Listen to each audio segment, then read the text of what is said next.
అందరికీ నమస్కారం.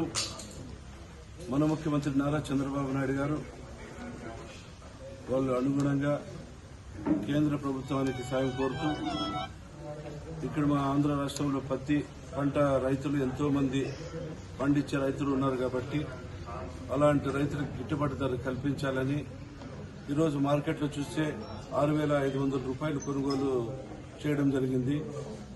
ఈరోజు 6,500 అంటే రైతులు చాలా నష్టపోతారని దృష్టిలో పెట్టుకుని ఈరోజు కేంద్ర సహకారాలతో కేంద్ర ప్రభుత్వం వారు ఈరోజు కాటన్ ఇక్కడికి స్టార్టింగ్ అనంతపురం జిల్లా గుంటకల్లలో ఈరోజు ఏర్పాటు చేయడం జరిగింది. ఇప్పుడు కనిష్ట మద్దతు ధర 8,110 రూపాయలతో నుంచి 7,689 రూపాయల వరకు కొనుగోలు చేసేదానికి ఉంటుంది. రైతులు కూడా ఒకటే నేను వేడుకుంటున్నాను, రైతన్నలారా ఫస్ట్ వచ్చిన పంట మంచి పంట ఉంటుంది. ఆ పంటను ఒక సైడ్ పెట్టుకోండి. లాస్ట్ వచ్చిన పంట ఒక రకంగా ఉంటుంది, నాసి రకంగా ఉంటుంది. అది ఒక సపరేట్ గా అమ్ముకోండి.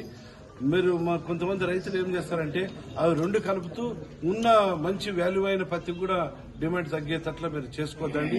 రైతు సోదరులకు ఒకటే విజ్ఞప్తి, మీరు నాణ్యమైనది తీసుకొస్తే మీకు మంచి రేటు ఉంటుంది, మామూలుకి మామూలు రేటుగా ఉంటుంది. కాబట్టి ప్రతి రైతన్నులు కూడా మీరు దీన్ని దృష్టిలో పెట్టుకుని ఈ కొనుగోలు కేంద్రానికి వచ్చి మీరు బయట ఉన్న కొనుగోలు 6,500 అయితే ఇప్పుడు 8,110 రూపాయలు ఈరోజు మంచి మద్దతు ధర కల్పిస్తున్నారు. కాబట్టి రైతు అందరూ కూడా మన ముఖ్యమంత్రి నారా చంద్రబాబు నాయుడు గారికి కృతజ్ఞతలు తెలుపుకుంటూ సెలవు తీసుకుంటున్నారు.